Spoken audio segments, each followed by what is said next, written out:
Sales Chatter. On today's show, we are going to talk about one of probably the most important loops you can ever get into in your life. The confidence competence loop that can literally take you from where you are to heights most people never even dream possible. To the HPLS podcast. Live, relevant, and high performance information, conversations, and education weekly.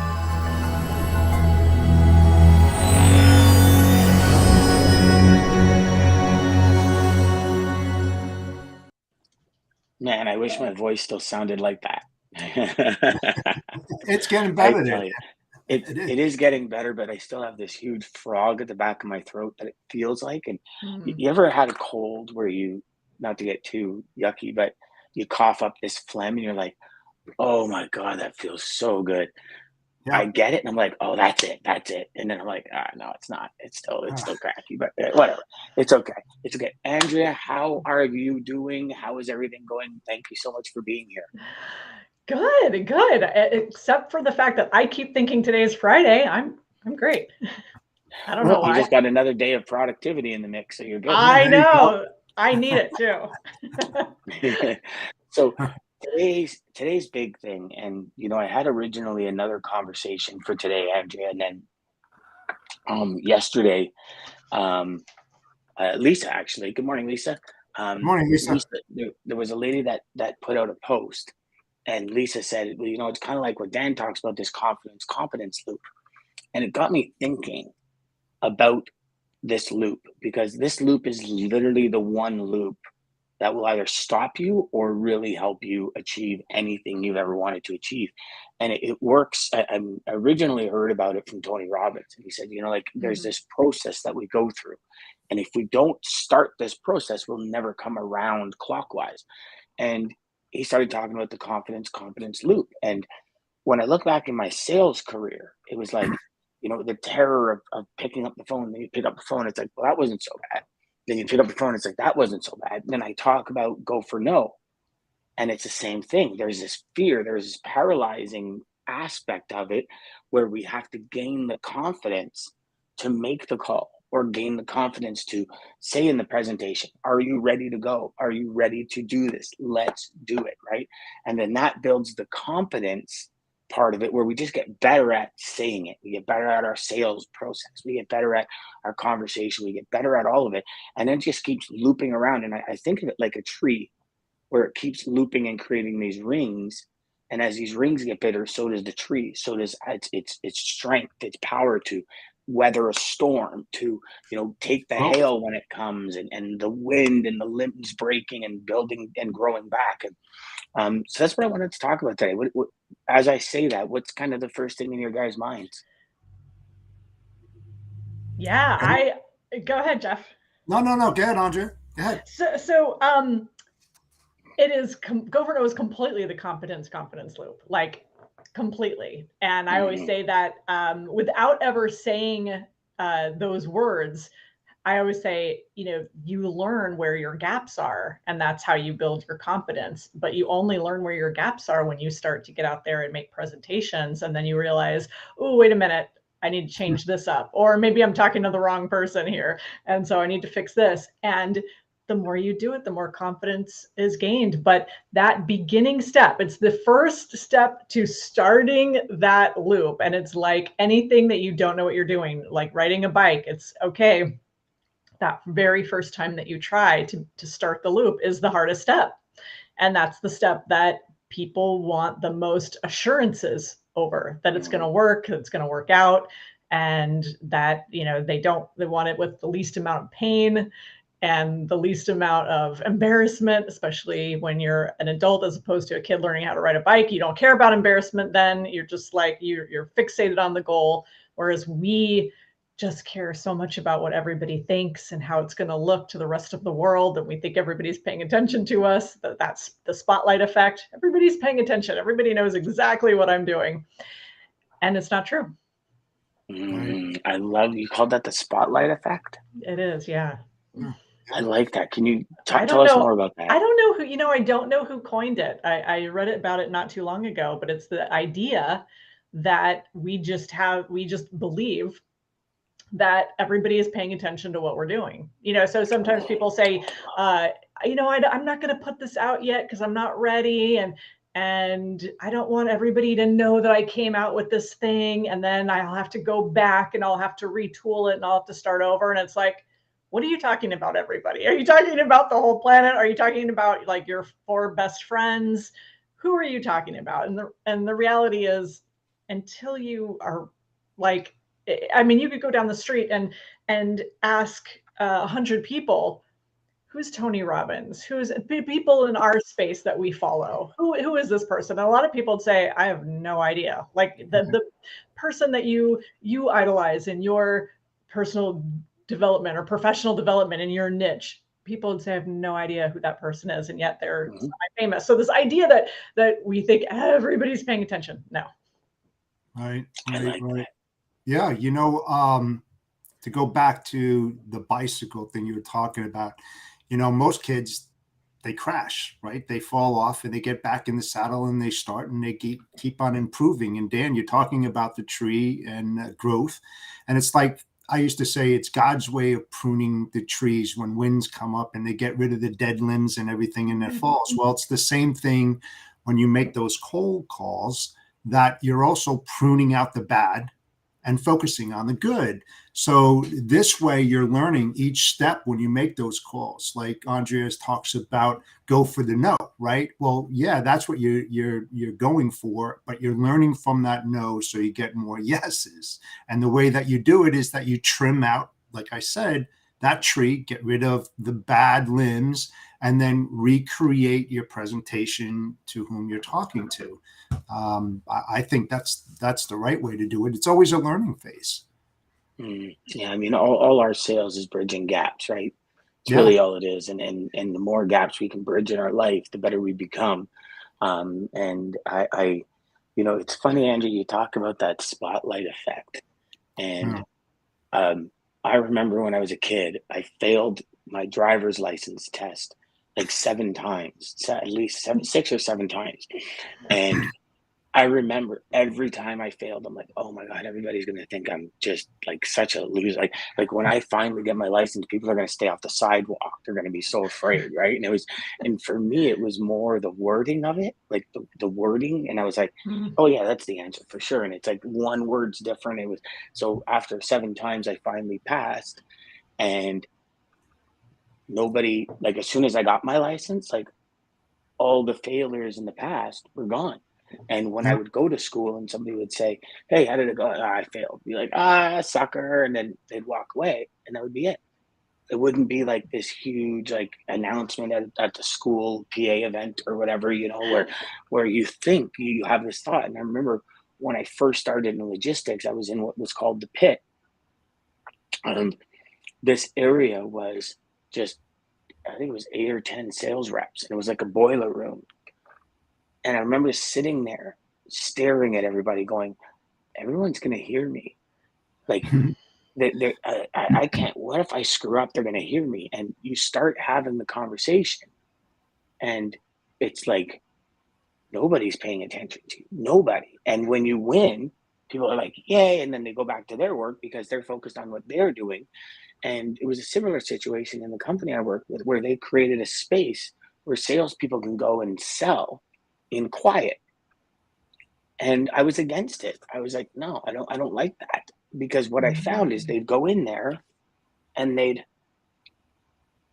sell in quiet. Nobody's paying attention to them. They did more social media than they did selling. And it's like, I think in sales, you got to be able to sell while there's people around you and things are happening. Like in the military, they teach them like things are going to happen in a firefight. Things are going to happen when you're doing this to remain focused and pay attention. And I think if you don't sell in those environments, if you're in a boardroom and something happens, somebody sneezes, somebody walks in, it throws you off because you're not used to working in that environment. I think it's a, I don't know. I just think it's hindering as opposed to helping, if that makes sense. Yeah, that is interesting, and you made me think of, first of all, the driver's license story is it's such a classic go for no story. I mean, that is a go for no story in and of itself. So congratulations And I'm the. good. Like I've never had an accident or anything. I'm good. Like I'm a pretty good driver, right? And Some people, yeah, those tests can be purposely, those tests can be purposely tricky. Absolutely. yeah, But you reminded me of this idea that we have to have everything perfect around us. And I have my quirks as well. Like sometimes I like to be if I'm going to do a sales call, like if I have a meeting or something, I just have this thing. It's my comfort zone is being at my desk, like to have all my stuff around me and to have my resources and stuff. And I realized, Andrea, like this is like a weird hang up, because sometimes I'm just not able to. And I would put things off. I would put maybe having a conversation with somebody off a day, because I was like, oh, I'm traveling and I don't want to have a conversation in the car while we're driving. It's just weird and awkward. And then I said, no, I need to be able to handle this, because I'm going to be busier and I'm going to be on the road. And so it can't always be comfortable. Like it just can't.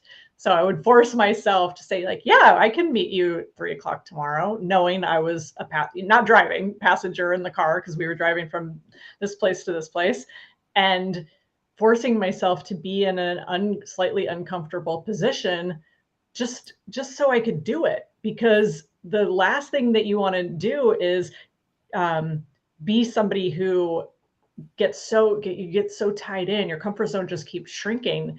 And then it's like, what happens when I can't? What happens when I have to have this conversation and it turns out to be like the biggest potential yes of my life, and I have to have it in the car or in a hotel room or in a hotel lobby, and I have to be prepared to do that. So I thought, just keep pushing yourself out and keep getting more comfortable with this.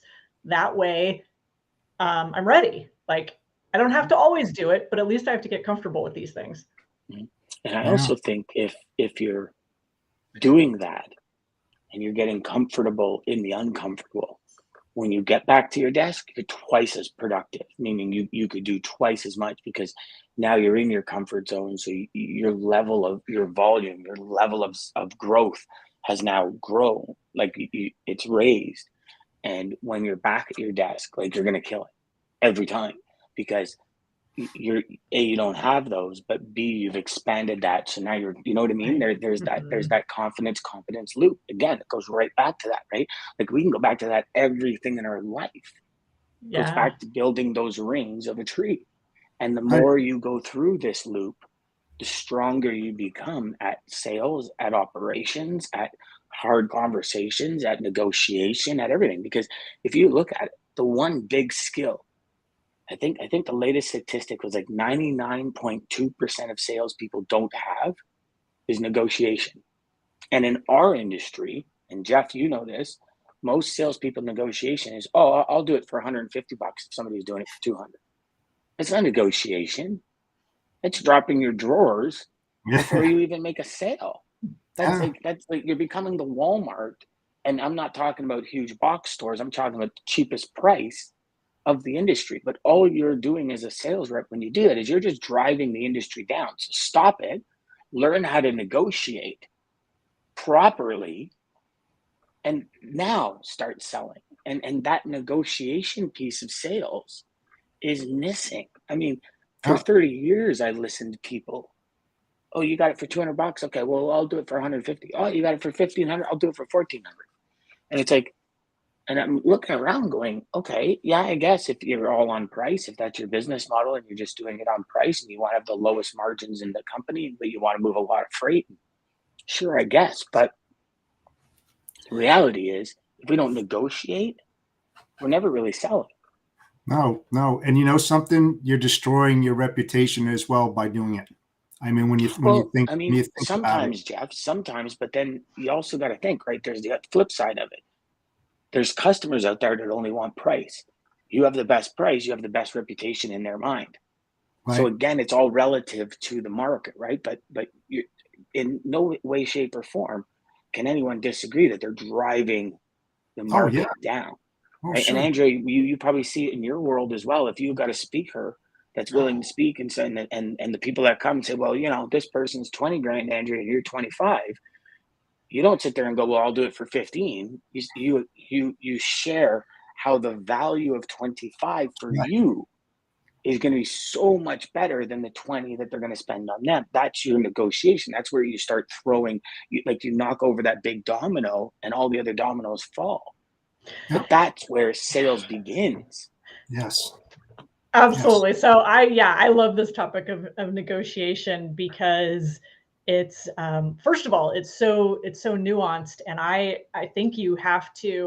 This is a go for no philosophy, which is sometimes when you're negotiating, you've got to be willing to hear no. And that scares a lot of people. So that's a lot of times why people won't negotiate, is they don't want to hear. They think no means that's it, it's over, and so they're not willing to have that back and forth engagement. And they're so scared of losing. They're so scared of losing the deal. And to some extent, you have to be willing to walk away, but you have to know your limits, and you have to, as speakers is such a perfect thing, because oftentimes, and I think it applies to everything, but oftentimes buyers of anything, they don't know the behind the scenes, and they drill down to commodities, right? It's like you want to sell your house, you're not thinking necessarily, you just need a real estate agent. And to you, they're all the same. It's a person who can help you sell your house, or you need to build a patio in the back of your house. It's just, you need a company, and you just need them to build the patio, and you need somebody who has the cement and the people to do it. To you, it's a commodity. And so it's up to sellers, and that's where the sellers have the ability in the negotiation to build that value. So that building that value is so key, and to explain why you're charging what you're charging. But then in the end, it's like, hey, if price is the most important thing to you, then sometimes you have to be willing to just let people walk away. And when you do that, oftentimes that will make them pause and say, okay, if you're willing to walk away, like if you're so convinced that you're that good and you're worth this price, then we will go with you. Yeah, don't devalue your value, because that's what you're doing. I mean, everybody has their own way of presenting themselves, and if you know what your value is and you defined it, well, then your guns. Don't devalue what you have and what you're offering. I mean, that's the problem right there. Don't bend over backwards to do something where a lot of people do that. But when you think about what's involved in the account and how much time it's going to be, what does that cost you by devaluating yourself, coming in at a cheaper rate, and now it's costing you more to, cover the account and service them the way that you need to service them? Mm-hmm. I won't do it. I'll definitely say no. I'm not afraid to say no and walk away. I mean, Jeff, in our industry, most people drop their price because their funnel's not full. And it's one thing I've realized in training salespeople is the salespeople that have funnels that are full, meaning they're constantly prospecting, they're willing to walk away because there's 15 more coming right up behind them that they can close. It's the ones that slack, that do just enough to keep their job. They need those accounts because they got to keep the brass off their shoulders. So they're more willing to drop and start talking price instead of negotiating value, right? And if you think about it, probably, Andrea, in the speaking industry, it's probably the same thing. If you really need that one speech, you're like, oh my God, I got nothing else on the pipe, I need it. You're probably going to be more willing to drop in price or do something. But like Jeff said, there's a key, because the customer says, I want A, B, C, and D, and I want it for 10 grand. And you're like, oh, I can give you A, B, and C, but D is going to cost you 15 grand. And then salespeople, they take it for 10 and they only deliver A, B, C, and D, knowing they could never deliver D. And then they could just give everybody a bad name, right? These speakers, they come in, these brokers, they come in and they say they can do this and they can't. I mean, Jeff, how many times have you hit that when you call somebody? Brokers, they never stand up for what well, it's because the other brokers The customer said, I need these 4 things for this price. That's what they need.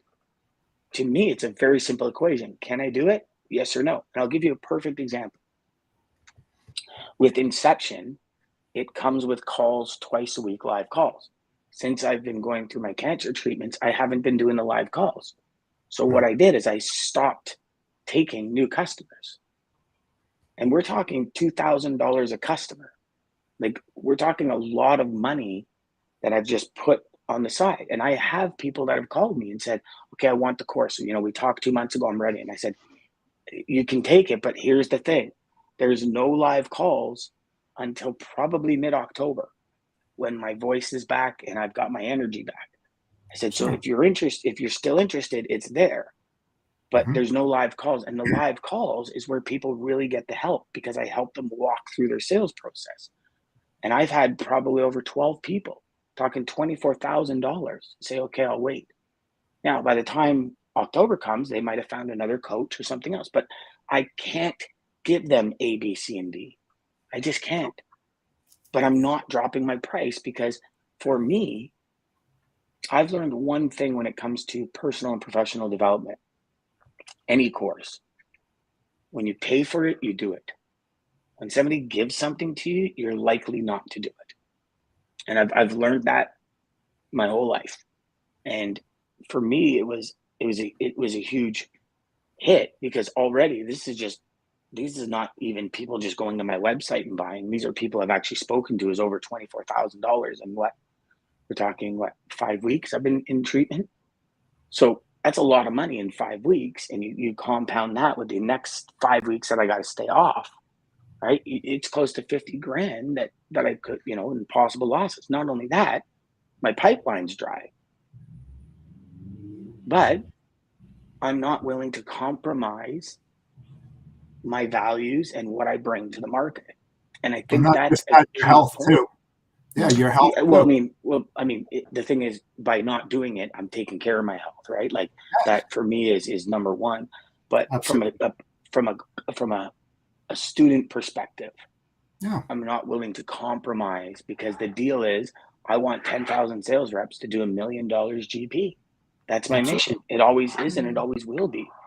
And if you sell somebody something, you got to deliver on it.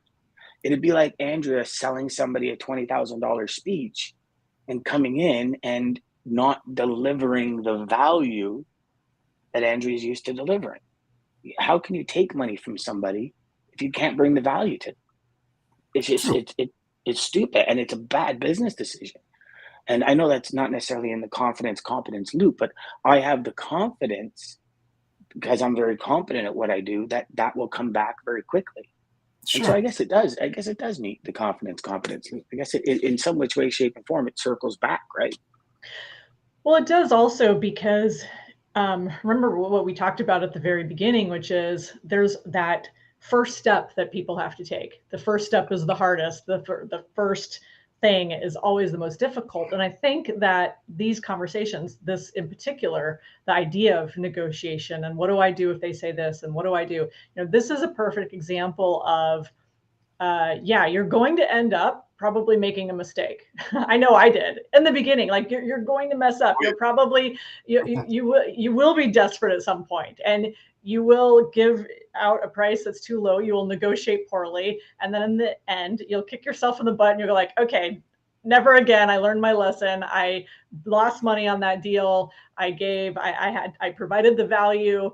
They won, I lost. It wasn't a win-win. And so you learn what you will accept. And there's like this old phrase in recovery programs. They say, you teach people how to treat you. Well, we teach our customers and prospects how to treat us based on, so if people are always coming to you and it's always about price, how did they learn that? How did they learn that that's, the conversation? And it is probably because you taught them that that's okay. And they can do that. So it's something that you have to be very careful on, and you learn it quickly, hopefully. Again, I'm speaking from experience here. And so when that competence loop comes into it, it's just have to, in my Go for No challenge, I experience this. People they want to start, they're all excited. And then it's like, how do I start? And I say, well, I'm not telling you to go out and be successful. Like, just go fall on your face, get some no's, make some mistakes, negotiate poorly, screw something up. I don't care, but you just do something so that we have a place to start the loop. Yep. Mm-hmm. Well, I mean, even in our challenge that we did with everybody, yeah, a lot of people started it and not very many people finished it. When we started, I think we had 9. mm-hmm. And by the time we got on a call at the end, there was like 3 of us. Yeah. And they paid money for the challenge. And they, the first couple of calls they came on, and then the last 3 or 4, no, like it was very few and far between that were on those calls. And it'd be interesting to see what they've implemented from that challenge now. So they spent their money, hard-earned money, to get something that's huge value, and they use this much of it. Where are they at now? Bring them back. Bring it back What's down. changed? What's changed? Yeah. It'd be interesting. And I've often wondered, they have that theory, right? Self-help, where all these business and self-help books, you get them because you're in this valley. You're like, oh, I really need this. And you get it, you're like, oh, great information. But we all know life does this. Oh, yeah. Perpetually. It's consistent. So you make this decision in the valley to get a book, and who knows, you might be on the cusp of coming out of the valley. You come out of the valley, you read chapter 1, you're like, wow, that worked. But you're really coming out of the valley anyways. So you close the book and put it on your shelf. And it becomes shelf help because it sits on your shelf. Like one book, let's take Go for No.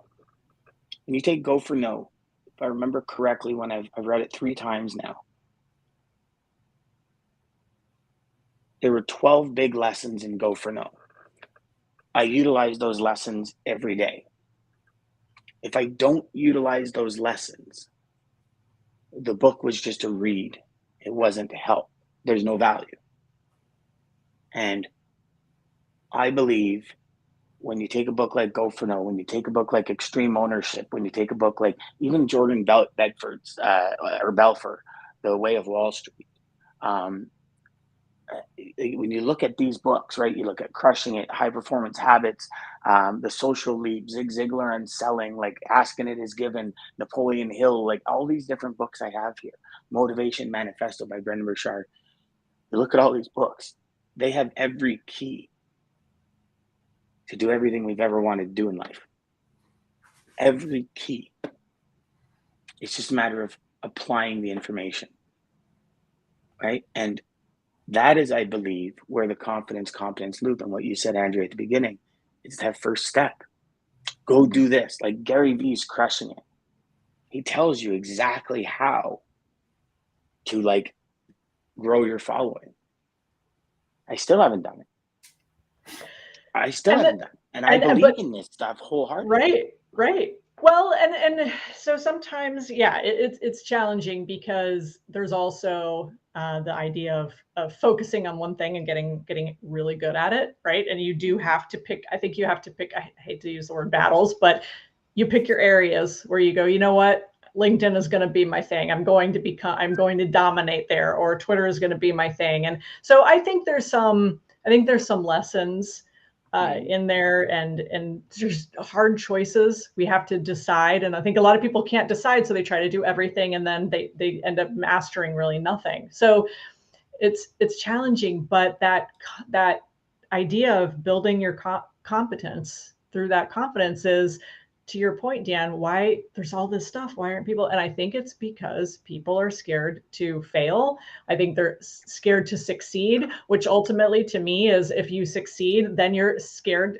to fail because you don't want to lose your success. So to me, it always comes back to fear of failure. And it's really hard. And so it's safer to say, you know what? I've got those books on the shelf. Someday I'm going to read them, and then I'm going to become this amazing top performer. And until then, I can safely dream about it. It's out there, and I haven't failed yet. I think we all go through that. Yeah, I think the problem is creating self-doubt before you even attempt to go and do something. So you're psychologically you're working against yourself. You're your own worst enemy. Instead of building up positive things from what you read or have learned and adapt that and implement that, you start saying, well, what happens if they say no? You know, I mean, look at the what if scenarios prior to hearing that no, and then try to figure out how are you going to answer that question that's inevitable, because we're in sales, it's going to happen. How am I going to answer these? You know, write down all those rejection kind of comments that you're going to receive while you're on the phone, and then look at them and kind of memorize them, and then have a good wit and come back, and slam it. You know, that's what sales is all about. You know what I did, Jeff, is I started just asking one question. That's it. Beginning of every sales call, one question. What's your primary and secondary reason for adding or switching a service provider? Yeah. And within a week, I got every objection I can get. I looked at them all. I wrote them all down. I said, what's my rebuttal? And then all I did was focusing on getting a better rebuttal and maybe a more convincing rebuttal. It's like Tyler just said when he says, use that failure piece with your next prospect. And I think it's perfect, because you'd say, hey, listen, I know you want $1,000. Reality is I can't give that to you. I can give you A, B, and C, but I can't give you D. Okay, I'll take A, B, and C. Are you sure? Because D is a big piece of the puzzle. Yes. All right, let's do it. So you're not dropping your price. Nope. You're saying, hey, these are the deliverables you want. For that price, you got to take these out of the equation. And that's it. And, talking about equation, we're time for, and we haven't done this in a while, Jeff. Oh,